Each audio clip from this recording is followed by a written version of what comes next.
central Tallapoosa and east central Coosa counties through 12:45 p.m. Central Daylight Time.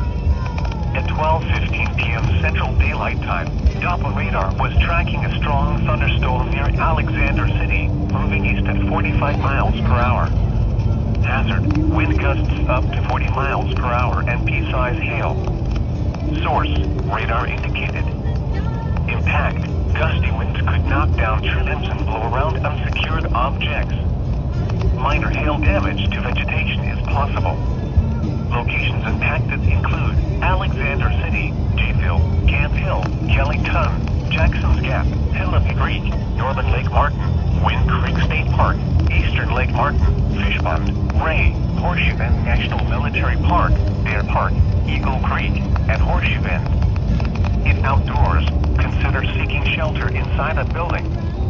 A severe thunderstorm watch remains in effect until 7 p.m. Central Daylight Time for East Central Alabama.